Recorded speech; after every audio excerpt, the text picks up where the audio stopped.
आज ब्रेकफास्टটা ছিল রুটি আর সুজি, যেটা তোমাদের দাদা ভাইয়ের খুব পছন্দ, আর আপেল কেটে নিয়েছিলাম। একমাত্র এই নিষ্পাপদের সাথে কথা বলতেই কোনো চিন্তা ভাবনা করতে হয় না। ও কালু লালুকে কামড় দেয়। এখন লালু তোমাদের এখানে কেন বসে আছে? ও তো একটু মাছ দিয়েছো ওকে? হ্যাঁ। ও তুমি তো ভালো খুব। হ্যালো এভরিওয়ান, সোমার সাথে তোমাদের সকলকে অনেক অনেক ওয়েলকাম। আশা করি তোমরা সকলেই খুব খুব ভালো আছো, আমিও ভালো আছি। তো আজ লাঞ্চের জন্য আনা হয়েছিল চিকেন, যেহেতু আজকে সানডে। তো দুভাগে আনা হয়েছিল, কিছুটা লোকাল আর লেগ পিসগুলো ছিল ব্রয়লার। তারপরে আমি বাজার টাজার গুছিয়ে গাছিয়ে চলে এসেছি কাপড়গুলো ভাঁজ করতে। প্রত্যেক দিন সকালেই আমার কাপড় ভাঁজ করতে হয়, কেন কি রাতে একদমই ইচ্ছে করে না।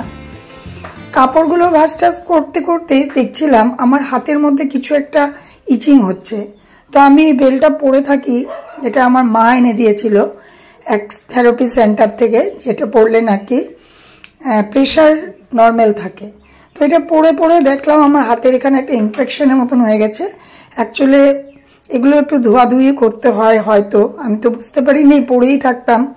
তো এটা এখন খুলে রেখে দিচ্ছি, একটু ধুয়ে নিব ভালো করে।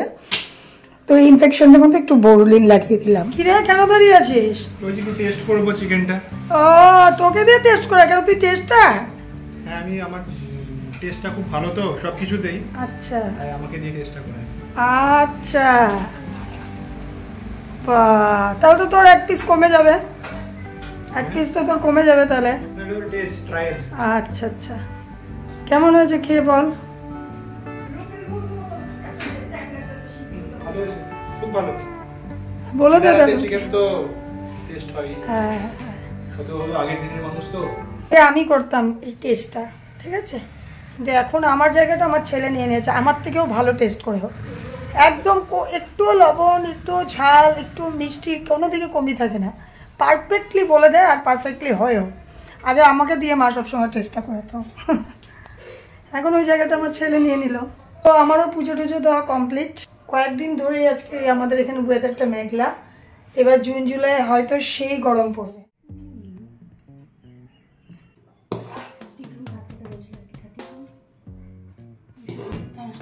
ডাল দিয়ে শুরু হয় সবকিছু। আজকে রান্না হয়েছে ডাল। আচ্ছা, আমাদের ঘরে মুসুর ডাল, যেটা সবসময় হয়। আর এদিকে হয়েছে একটা ভেজ, যেটা সব মিশালি সবজি দিয়ে একটা সবজি হয়েছে। আর এদিকে আছে আমের চাটনি, কাঁচা আমের চাটনি, কাঁচা আমের চাটনি অবভিয়াসলি। আর এদিকে আছে শসা আর টমেটো। আর আজকের স্পেশাল হয়েছে লোকাল চিকেনের ঝোল। একদম তেলতেলা ঝোল যাকে বলে। লোকাল চিকেনের ঝোলটা, মানে আমার ঝোলটা বেশি ভালো লাগে চিকেনটার থেকে। তো আজকে সবার ভাত বেড়ে নিয়েছি, এখন খেতে বসে পড়বো। আজকে সবাই একসাথে খাবো, যেহেতু আজকে সানডে দেখেই তো হয়েছে চিকেন ডে।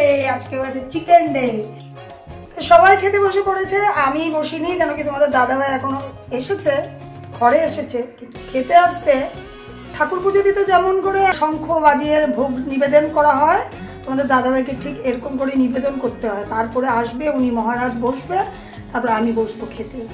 এটার জন্য না কিন্তু যে হাজব্যান্ড খাবে না তাই আমি খাবো না, মানে দাদাভাই আসলেই বসবো আর কি। বেড়ে নিয়েছি, এসেই করবে। তো চলো খেয়ে নিয়ে আবার ফিরে আসছি তোমাদের সামনে। সানডে বলে ভেবেছিলাম আজকে ভাত খাবার পর একটু রেস্ট করব, কিন্তু ওই যে আমি একবার প্রদক্ষিণ করতে এসেছিলাম আমার প্রিয় জায়গাটা, তখন দেখছিলাম এই গাছটার মধ্যে, তোমরা দেখলেই লক্ষ্য করলেই বুঝতে পারবে, পাতাগুলো শীতটা জাস্ট সবুজ ছিল আর বাকি পাতাটা হলুদ হলুদ হয়ে গেছিল। তখনই আমি বুঝে গেলাম যে এখানে একটা কিছু প্রবলেম হয়েছে। তো সত্যি সত্যি সেটা ক্যামেরাবন্দি করা হয়নি। যেই নাকি মাটিটা খুঁড়ছিলাম, দেখছিলাম তার ভিতরে কেঁচো হয়েছে। কেঁচো আমাদের কৃষকের বন্ধু, আমরা সকলেই জানি, কিন্তু টবের মাটিতে কেঁচো একদমই শত্রু। যেই নাকি কেঁচো হয়ে যায় তখনই গাছটা ঝিমিয়ে যায়, গাছটা বাড়তে চায় না, প্লাস গাছের পাতাগুলো এমন হয়ে যায়। তারপরেই আমি একটু ফাঙ্গিসাইড, মানে একটু কীটনাশক দিয়ে দিলাম, যাতে করে কেঁচোগুলো নষ্ট হয়ে যায়। তারপর আমি গাছটাকে আবার সুন্দর করে মাটিগুলো ঠিকঠাক করে বসিয়ে মনটা কিন্তু শান্তি পেলাম। আমার হাতের অবস্থাটা একটু দেখো। তোমাদেরকে আজকে একটা ফুল দেখাবো, চলো দেখবে। তোমরা এর আগে কোথাও দেখেছো কিনা ফুলটা কমেন্ট করে জানাবে। এই ফুলটা তোমরা একটু দেখো, দেখতে গাছটা কলা গাছের মতো। অনেকেই হয়তো দেখেছো, যারা দেখোনি তাদের কাছে অদ্ভুত লাগবে। আর ফুলটা পাখির ঠোঁটের মতো। আমি তো এটাকে পাখির ঠোঁট ফুলই বলে থাকি।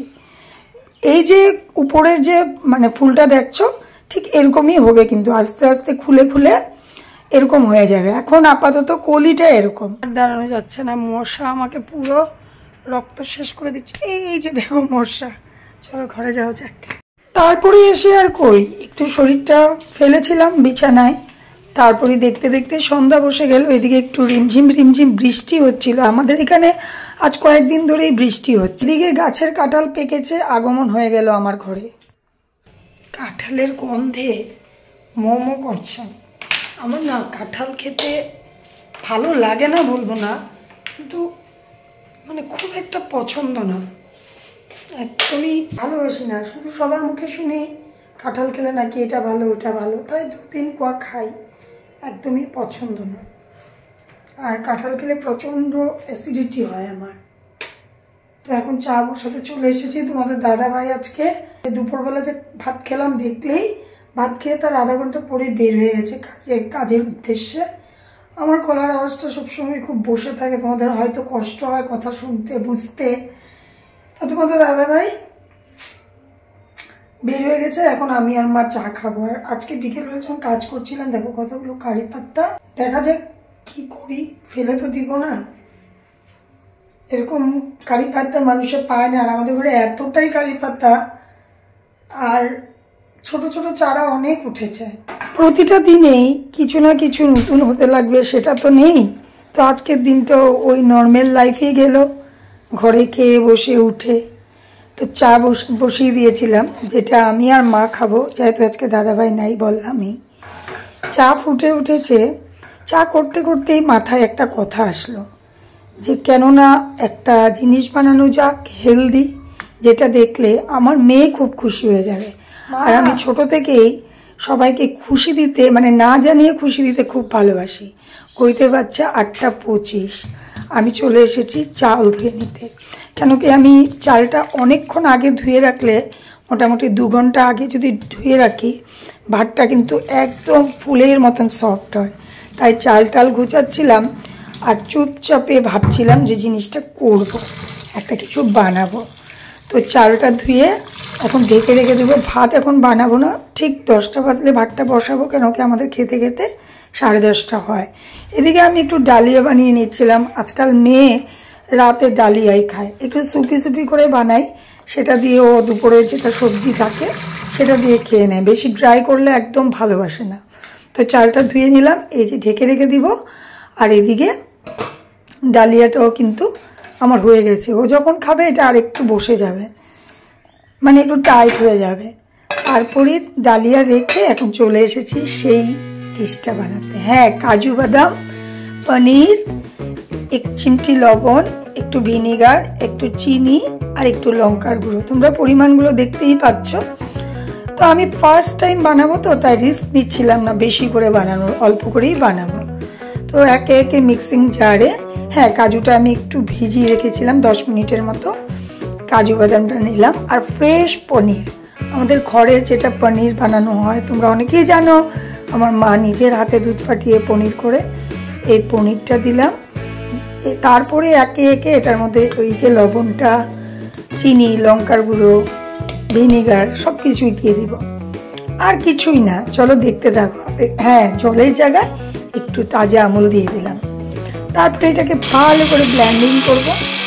ব্লেন্ডিং করার পর কি হবে সেটা অনেকেই তোমরা বুঝে গেছো। হ্যাঁ, একদম হেলদি হোমমেড মেয়োনিজ। পুরোটা হয়ে যাওয়ার পর অলিভ অয়েল দিতে লেগেছিল, যেহেতু অলিভ অয়েল ছিল না, আমি একটু করে মাস্টার্ড অয়েল হিট করে নিয়েছিলাম ভালো করে। তারপর সেইটা মিক্স করে দিলাম। এটা অলিভ অয়েল হলে আর গরম করতে লাগতো না। তো আমি ভালো করে মিক্স করে দেখো বাটারের কোটার মধ্যে রেখে দেবো। আমার মেয়ে কিন্তু খুব খুশি হয়ে যাবে। হ্যাঁ, তোমাদের সাথে আর সেটার রিভিউটা নেওয়া হয়েছিল না, কেন কি আমার মেয়েকে মানে আমার সেই রাতে আর দেওয়াই হয়নি, আমি পরের দিন সকালে দিয়েছিলাম। তো এতটাই ইয়াম্মি হয়েছিল আর হেলদি হয়েছিল। তো তোমাদেরকে বলবো এরকম করে বানিয়ে নিজের বাচ্চা যারা মেয়োনিজ খেতে ভালোবাসে, এটা খেলে তোমার মন থেকে শান্তি আসবে যে কোনো ক্ষতি হচ্ছে না। 11:30 খাওয়া দাওয়া কমপ্লিট, 11:30 বাজে। সমস্ত কাজ যা রাতের কাজ থাকে সব শেষ করে ঘরে এসেছি।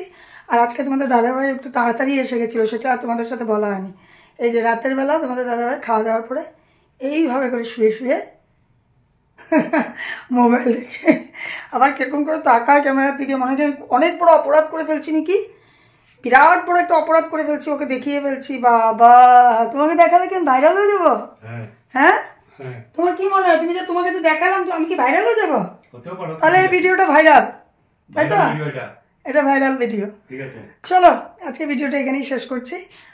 আর কি বলবো, ভালো লাগলে একটু লাইক করো, পাশে থেকো। নতুন বন্ধু যদি কেউ দেখছো, বড়দেরকে শ্রদ্ধা, ছোটদেরকে ভালোবেসে জানিয়ে আজকের মতন এখানেই বিদায় নিলাম। সবাই খুব খুব খুব ভালো থেকো। Bye bye.